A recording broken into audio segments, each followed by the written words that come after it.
Sige.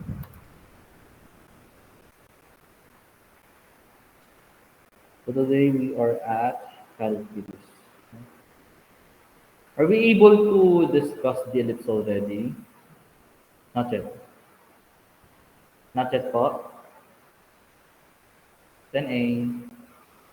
What is the last one in calculus? Is it circle po? Is it circle? Can they type yes or no, ha?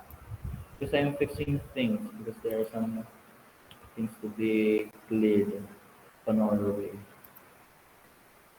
What was our last topic? It's circle po ba? Or ellipse?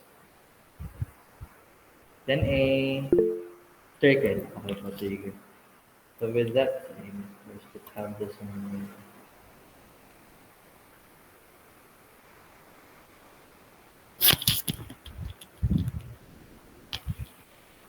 Before we start, I'll just ask if my audio is loud and clear. Is it loud and clear? Loud and clear, no? Is it louder than before? Louder? Not really. Okay. Sige po. No? I'll be sharing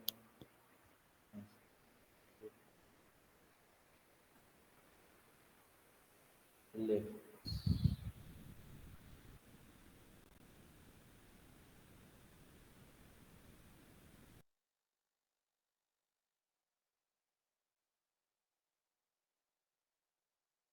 Once again, they can please open your camera.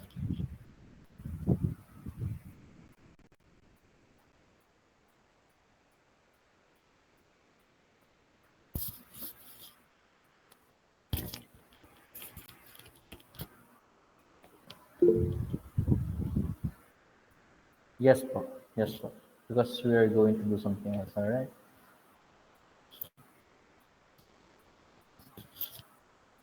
Tell me if the presentation now is visible.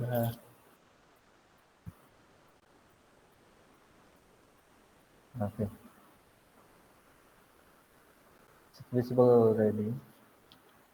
Here we go. Alright. So we are at Ellipse. To tell you, do we have? I will ask you already now. Um, you were informed about the PETA.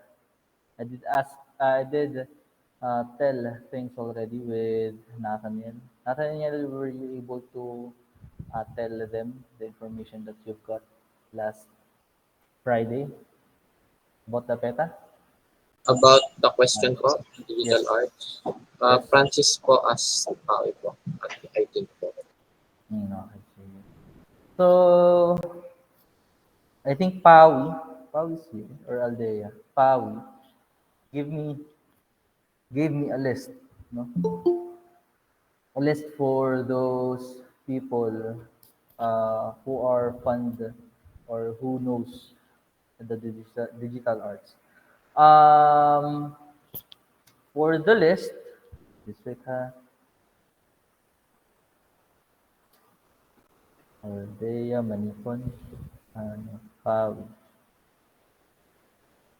So Pawi, can you take a screenshot of those people who are how would I call this one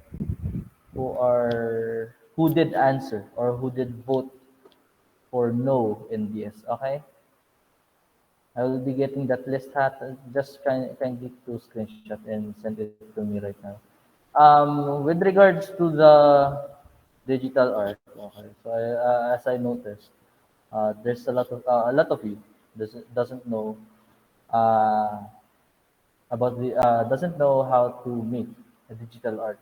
So what I'm going to do is I will be allowing your section ha, 10A, to make your artwork, make a canvas, okay? So you either paint, you either draw, okay, just to put color. If you don't know how to make digital art, no, then you just literally draw it, no, with colors. Okay, then if you're going to pass it, as usual, use the app scanner or camera scanner, that one. the one that I asked you to download, so that the photo is clear, no? And it should be colored. Then convert it in PDF. And I'll be giving you an extension, but not that long. So instead of November 30, I will be making it up until Friday, no? December 2. Okay? For the journal, the deadline of it, I guess it's December 1. So I will be making it as well December 2. Okay? So journal and digital art will be up until December 2 only. Okay? Because for December 5 up until December 9, it will be for elementary already. So I cannot give you any more extensions. But for that week, December 5 to 9, what you will be doing is to answer. Because I'm not yet giving like quizzes, isn't it? Hmm. Um, what we will be having is to answer the quizzes with regards to some of the videos that I'll be posting because I just finished recording three videos to our lessons, more likely in polynomials and calculus. Okay, so what we're going to do here is to watch a video. All right, so before anything else, do you have any more concerns with regards to your PETA concerns? Maybe you have concerns. Sir, what if? Sir, I can't. Do you have any more concerns?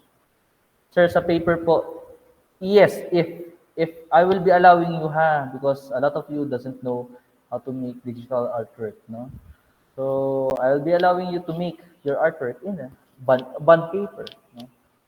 Or whatever kind of canvas. It's just that once you finish your artwork, put your initials so that I will know that it is really your work. Okay? And put the date. Are we clear? Deadline, Friday. Journal, I did extend that one up until Friday. The artwork, up until Friday. December 2 Sige po. Alright. So, any more concerns? I guess none. None? Alright. So, let's go. Yes po. Sir, yes po. At the first place, if we say digital artwork, I did mention that you can do it in any kind of platform, no? It's just that if you're going to pass it to me, make it in PDF form, okay? So that we are not going to take just a lot of time just to check because I need to download it still. No? Any more concerns? Nothing. Sige po. No. So let's go forward. So let's have our short opening prayer as usual. May you lead the prayer, Jake? Are you ready to pray, classmates? In the name of the Father, and of the Son, and of the Holy Spirit, amen. Thank you, Lord, for the meal you have given us. Make it help us to serve our brothers and to love you better, amen. In the name of the Father, and of the Son, and of the Holy Spirit, amen. Amen. All right. So thank you for that one, Jake.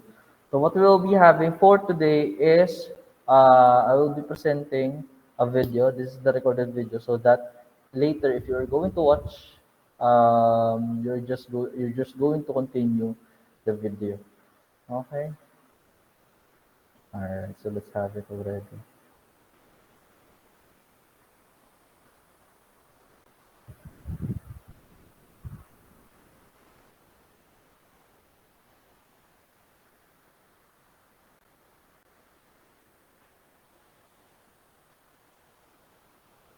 Kindly tell me if you can hear Is it, is it loud? Not that loud. Not that loud. Sige po, please wait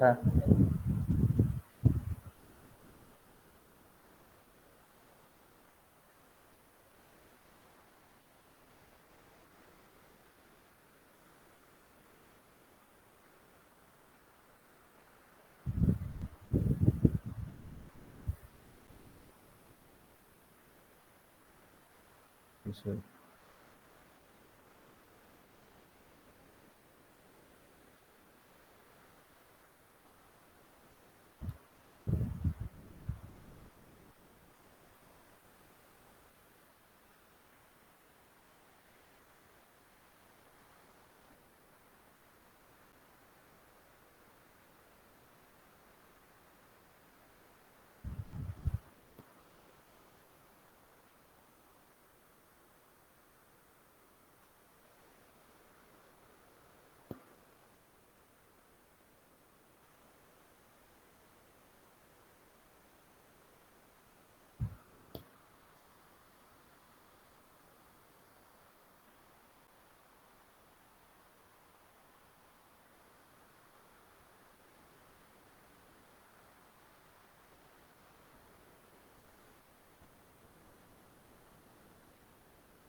Research written.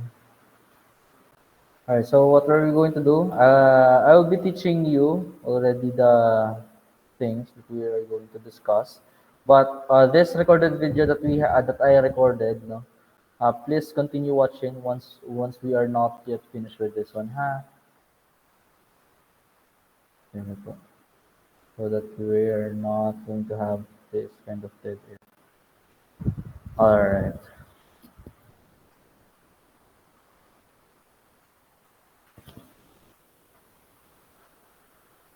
Yun po. Kindly tell me if the presentation now is visible, ha?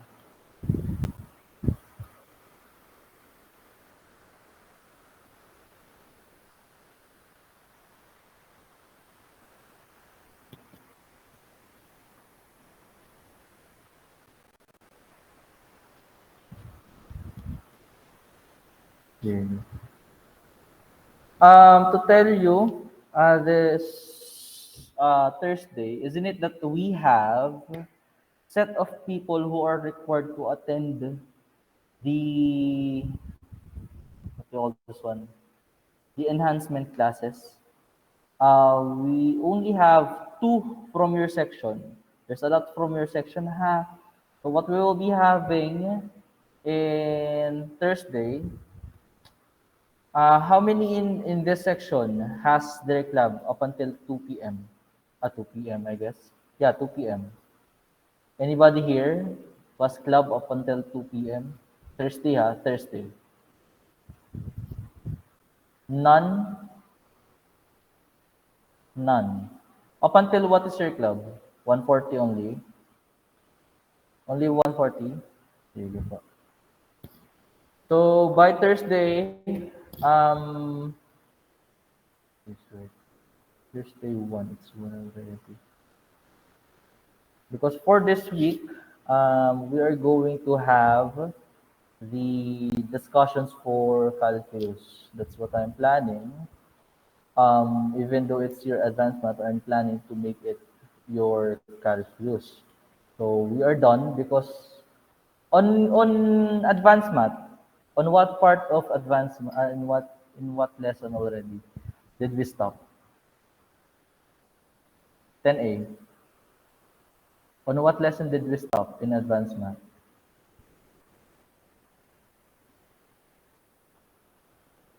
10A. Are you still with me?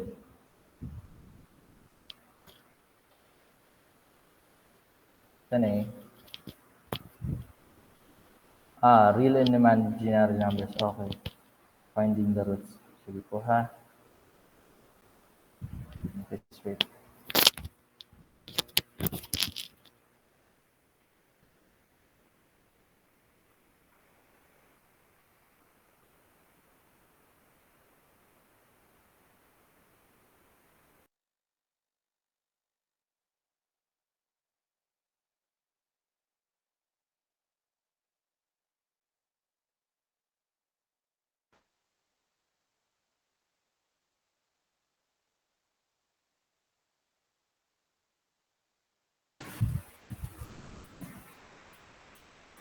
Hello, mic check. Can you hear me already? Is it loud and clear?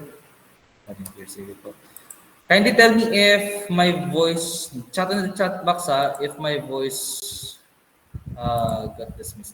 So in this case, imagine that sige po. Anyways, I have this recorded video. So what we're going to do in advanced math, I will be posting already later on all of the videos for uh, advanced math, and you will be watching that one. Then we'll be having our calculus, all of the sessions that we'll be meeting half, or even though uh, Tuesday, I guess you have Tuesday. Yes, Tuesday and Thursday. No, so we are going to have our calculus. Sige po. So going back. So we are now going to enter the lesson of ellipse po. No, so from this connect section that we have, first of all is the circle, isn't it? So for this time around, we're going to discuss what is ellipse. No, so there are four conic section that we need to tackle for calculus. First is circle, second is ellipse, third is parabola, and fourth is hyperbola. All right. So for the ellipse, okay. So if you will be, if I will be asking you, what comes to your mind if we say ellipse? I will be asking how. What is your initial thoughts? Let us call on Enzo. Enzo, can you hear me, Enzo? Yes, sir. Please wait. Please wait. Please wait. Check.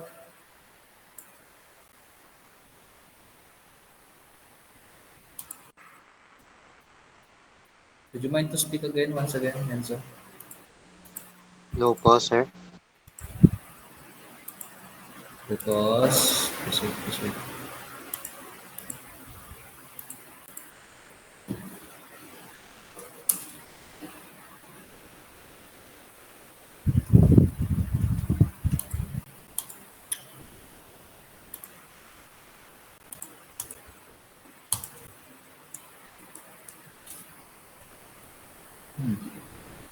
What seems to be the problem?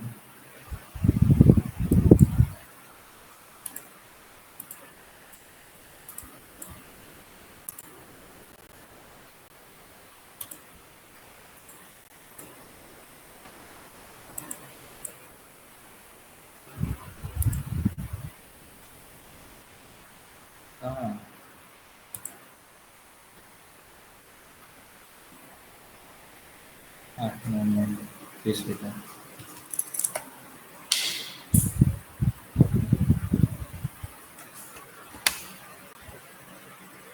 Okay, what is that one again? Enzo, go.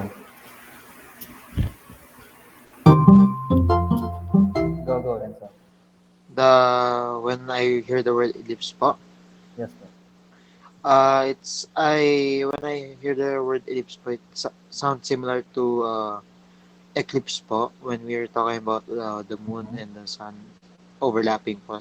I think that's related to that. Okay, correct. Sige po. Thank you for that one. How about Sarah? Mari. Um, an oblong shape po because last time you asked us to research upon terms, di ba sir, you gave Yes, already? po. Correct. No? So speaking of that information, I thank you for telling that one. No? So we are going to look upon the terms that I asked you to search. Were you able to search? Hmm. Sige po ha. So for those who are not opening their camera, I hope that you have. So let's try. How about Dave? How about you, Dave? What is an ellipse? Dave, are you here? Joshua. Joshua, Dave.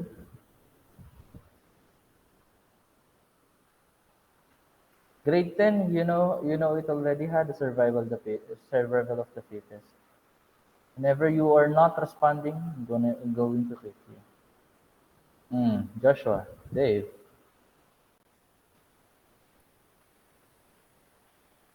Dave, for the last call, Dave. Nothing, sige po. Let's try. Let's try Antoinette. Sir, are you hearing me po? Yes po. I think it's a two-dimensional shape. Two-dimensional shape, sige po. How about let's try Eric? Eric, Jacob. Uh, I don't really have a clue, but I think it relates to a circle or like that po. All right. So thank you. All right. So it is correct. No. So as starting from the information that Enzo gave us, so it is somewhat uh, moon. No. So when we say ellipse, yes, it is a 2D shape.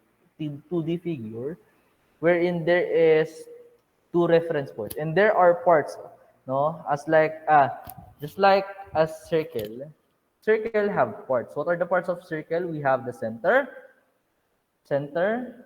and radius, isn't it? And as well as the circumference.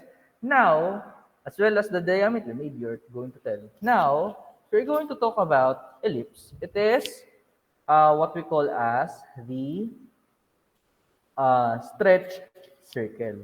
Or maybe some of you are going to tell oblong or oval. But please take note of this one ha. In geometry, there are no such word, no, as oval, and oblong. There's no such word as oval and oblong. Only ellipse. Okay? So, we did have a glimpse of this ellipse, isn't it? So we have circle, ellipse, parabola, and hyperbola for all the conic sections. All right. So if we're going to talk about this way, there's someone who's calling. Parent. Sige. All right. So pardon with that one. All right. So if we are going to talk about um, really this. Oh my God, world, please forgive me. You're always giving me a commercial break.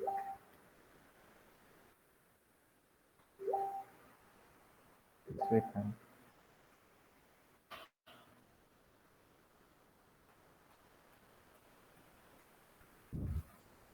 All right. So going back. Ay, nako. All right. So going back, if you're going to define what is an ellipse, by definition, ellipse is a closed curve that can be represented by the equation, of course.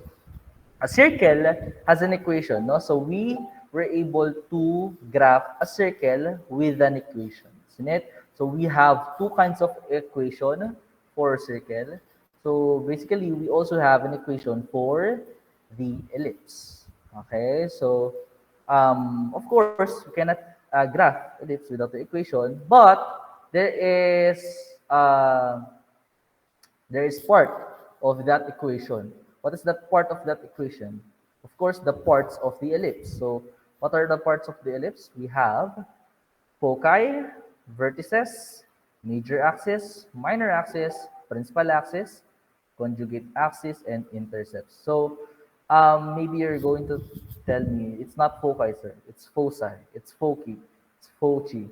So, about the pronunciation with regards to this word, it depends and it varies with regards to the countries because, as I remember, in British it is read as foci. In America, foci, I guess. That depends. So let's call it as foci. No? All right. So we have foci, maybe vertices, some of you know, and major axis. Now, this part of ellipse is one of the important factors that you need to remember. And uh, what are the things you need to do with them? Carl, why are you just why are you late?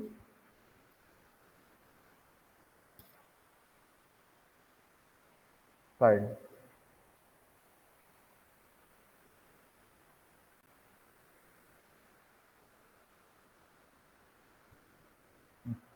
sige.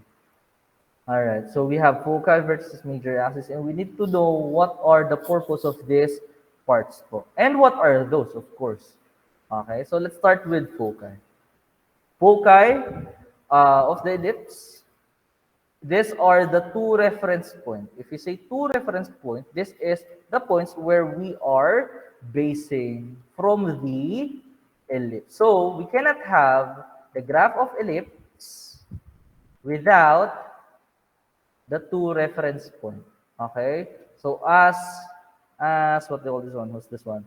Enzo. As Enzo said a while ago, when he is hearing the word uh, ellipse, it is somewhat the word eclipse. No, no, it is correct because in our study during my time in college, no, we discussed we represent ellipse with a circles inside of its shape. So in other words, if you have circle, isn't it? You have circle. And if you have the center of it, you only have one reference point in order for you to make a circle. Of course, this outer part of the circle are always have the equal distance coming from your fixed reference point. So it means this point, for example, this center and this point, point 1, is equal to the center to your point 2. This is just equal. No? So ever turn you are going to do, they are just equal because they have one radius. No? But in ellipse, it forms two circles because you have two reference points. No? So it seems like you are creating two circles that might collide, or sometimes your ellipse would be just like this or far away from each other. Okay? So foci are the two reference point. No? It's like in order for you to have a ellipse, once you stretch a circle coming from your point of reference, once you stretch it, the both ways, no, of to the horizontal manner, you're going to see that once you stretch it, no, the farther it gets, the two circles go for each other, no? Okay, so once you have it in your middle, once it collides, just like in eclipse, you only have one reference point. Okay, so this is an example, ha? We'll be giving you an example. So I have here a picture of someone. Maybe this a bit this kind of silly, no? But let's have this one so that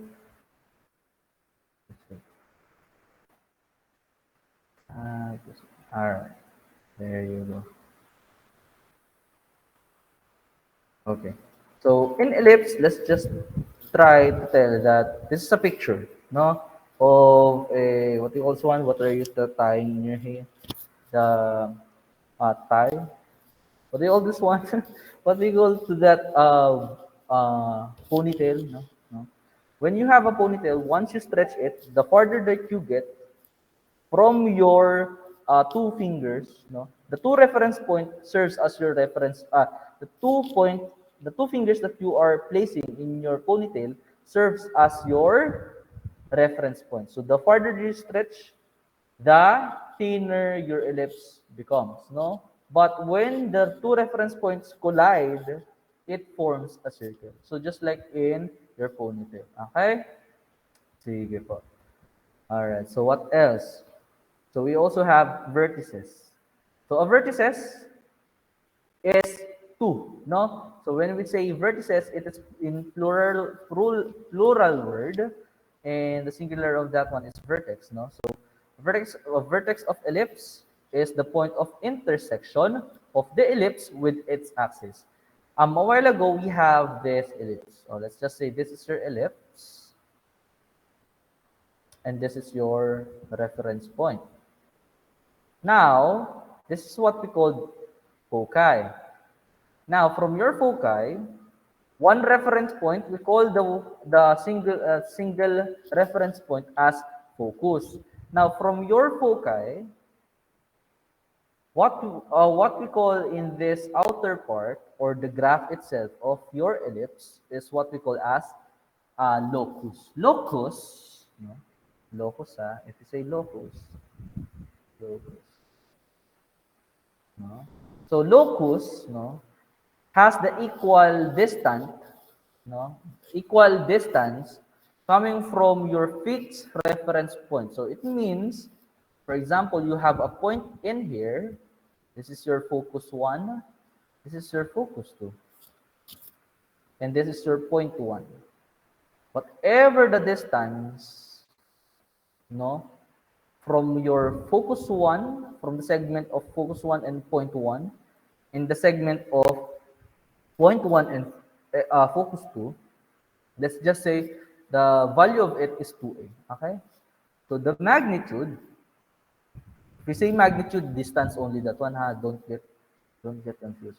So the magnitude of point 1, the segment point 1 and focus 1, no, plus the magnitude of point 1 and focus 2, when we add them, the value of it is 2a. Now, when we have the point 2, when we have point 2, always remember that it is still just the same. It will not change. Because whether your point 3 is here, once you add the value of the two segments, what are your segments? Focus 1, point 3. Point 3, focus 2. Once you have the sum of the two segments, it always serve a one equal distance, and it is 2a. Now this is the thing, ha. Please take note that foci always lie. Foci always lie in a major axis. Now, what is major axis? Later on, we're going to discuss what is major axis, ha. And a while ago, we were able to tell what is vertices.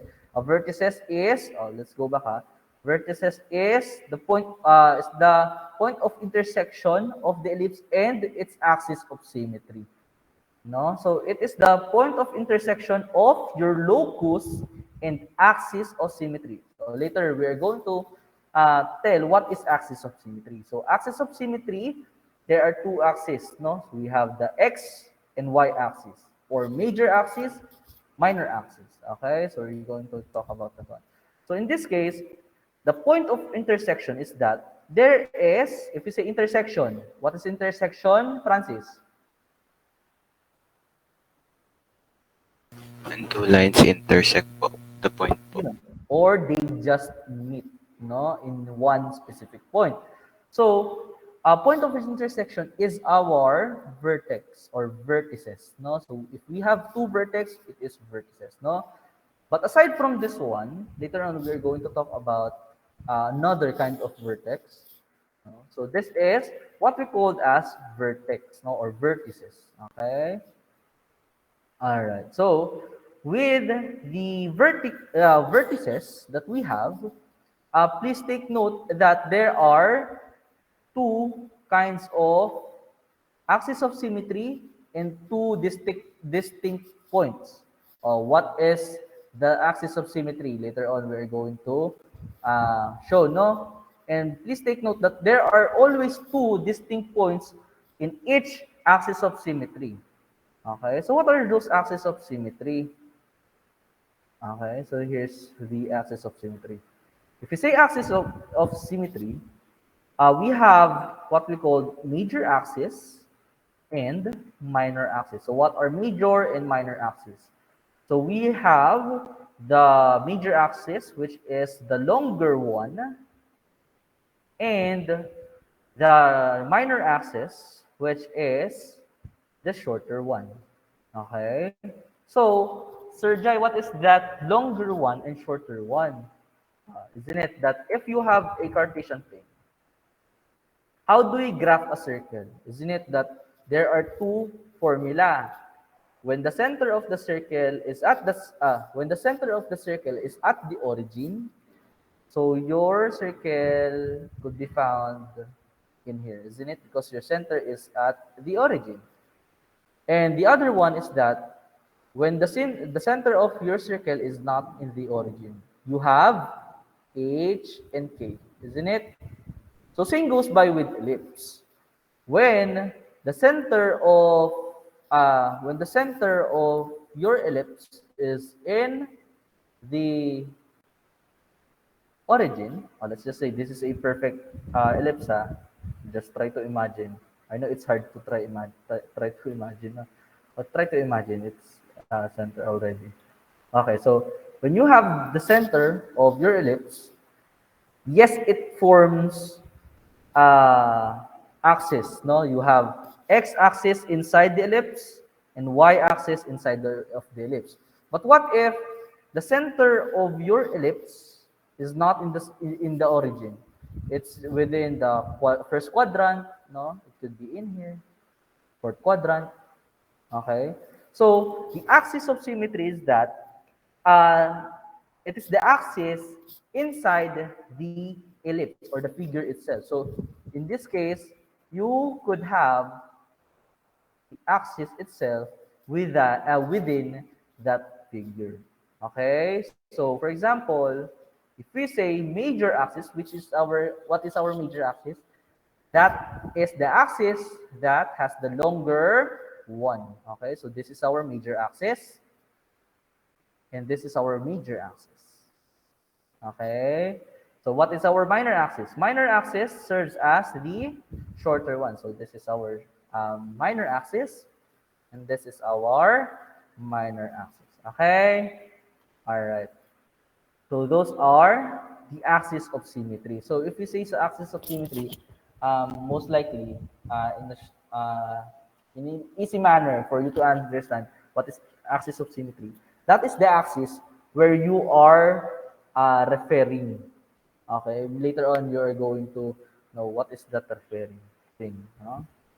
All right, so let's have this next parts. Okay, so the next parts are the principal axis, conjugate axis, co-vertices, and intercepts. Okay, so for principal axis is also called or also known as major axis. Okay, so it means your principal axis, if we say that it is also a major axis, so therefore, principal axis has the longer axis. Okay? While conjugate axis, if we say conjugate, that is the opposite of it. So when are you going, when we are going to conjugate a fraction, isn't it? What are you doing to conjugate when you are going to have your conjugate? Isn't it that you are going to copy the denominator up until you are going to have the other way around? Okay, so our conjugate axis is, if this is your longer axis or principal axis, conjugate axis is this one already. Okay, so what are your co-vertices? For example, this is your uh, ellipse. Oh, this is not a bread. Okay. Or for example, this is your major axis, and this is your minor axis. Your vertices lies in the point of intersection. This is where the point of intersection of your locus, no, and two axes of symmetry. Now, when we say vertex or vertices, these are placed align with the major axis. Okay, this is our vertices, no?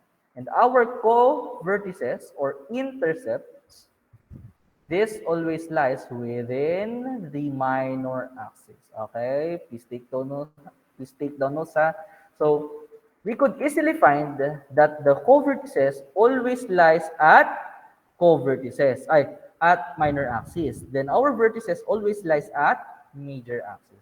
Please take down notes, ha. And I just want to go back to foci.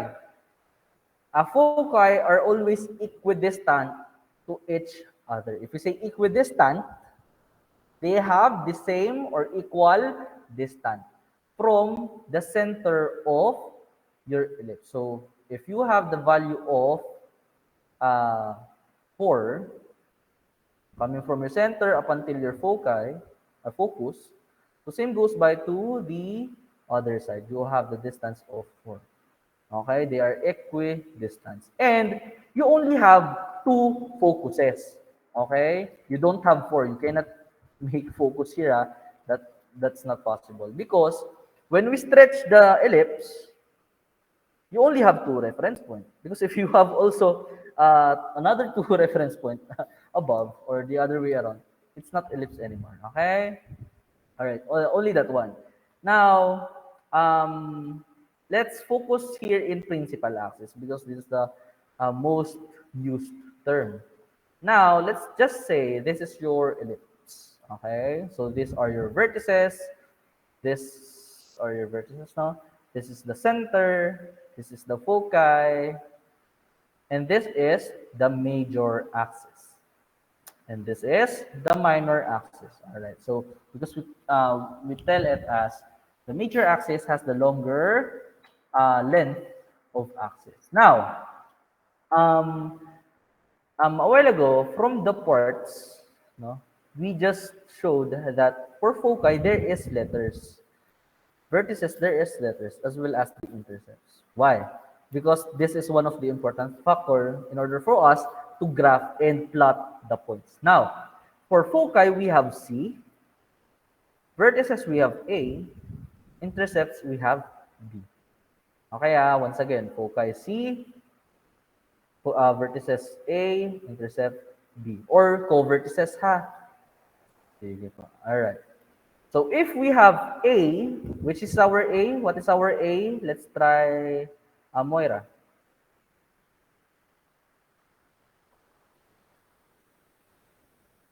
Moira.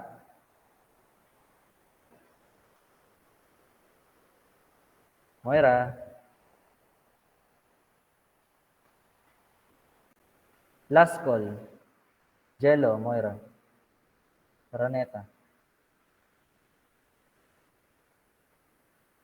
Nathaniel, can you hear me? Ah, no response, Moira? Sige po. How about, let's try let's try Antoinette. What is our A? Our vertices po. Vertices, correct. So our vertices is A. So therefore, what is A? So coming from the center, what is a center ha? Center towards your vertices, that is your A. So it means the distance from your center up until to the vertices or the vertex, the value of it is A. Okay? While the value of foci, ha? The value of foci coming from your center up until your foci, the value of it is C. Okay? C. Now, when we said that the value of your vertices coming from your center up until your vertices, it's A, of course, the other side will be A as well, isn't it? So if I will be asking you, what is the total length of the axis coming from the first vertex up until to the other side of the vertex. From the two endpoints, no, the vertices, what is the total value? I will be asking again, from your center, I'll be erasing this one. From your center up until to the vertex, the value of it is A. So therefore, from the center up until to the other vertex, the value of it is A. Now, I will be asking you, what is the total length coming from your first vertex up until to the other side or your second vertex? Can I ask, Chanel? Yes, correct. No? Pawi, that's correct. Sige. So it is 2A. So therefore, our major axis, because our major axis, no, the both ends of major axis is the vertices. So therefore, the length of major axis is 2A. Okay, so Nathaniel Santos, sir, all vertices is in the, yes po, minor axis. Vertices, major axis, ha, both ends po. So, there you go. How about the B? B is for our co-vertices. Okay? For co-vertices, let's try to put CV. Okay? CV. Our co-vertices is B. Then what is B? Coming from the center up until to your co-vertices, the value of it is B. Therefore, The other way around or the other side is also B. So if you're going to add them, no, these two endpoints, the two co-vertices, that is the minor axis. If we're going to add the two co-vertices coming from the center, it will create as one axis, and that is our minor axis. So therefore, what is the total value or total length? The total length is 2b, correct. So we have 2b. All right. So I do hope that you already know. No, how about this one? Hmm. If this is our ellipse, we have major axis. This is your y-axis. This is your y-axis, and this is your x-axis. Okay. All right. So what is your major axis? X intercept or y intercept? It is y intercept, isn't it? Y intercept ha. And your minor axis is x intercept. Okay. Why did we say that the major axis is y intercept? Because it has the longer axis. Okay. So it means in this ellipse, we only have major axis for your x axis. Okay. All right. So sige. Now, if you will notice, the major axis changes, it varies, no, whether what intercept you are referring with. Okay? So it means when your major axis changes, at first place, it is in x-intercept, isn't it? Then it becomes y-intercept. Why? Because it varies with the principal axis. And this is where the two cases will come from. No? So the first case is that, or let's just say, this is just like in circle, isn't it? So let's just say that the center of the ellipse is at the origin. No? This is the first formula, ha? So, in your first formula, there are two cases. Either your ellipse is in horizontal form or in vertical form. Okay, so it means that when it's in horizontal manner, the principal axis is x-axis. It means the major axis or the longer axis is your major or the x-axis, no? So same goes by with the y-axis. Okay, so how is that x and y-axis? So this is the formula when the principal axis is your x-axis. Ha? Please take note. Okay, so if you will notice, what is our vertices? A. Co-vertices. Focus is C. Co-vertices is B. Correct? All right.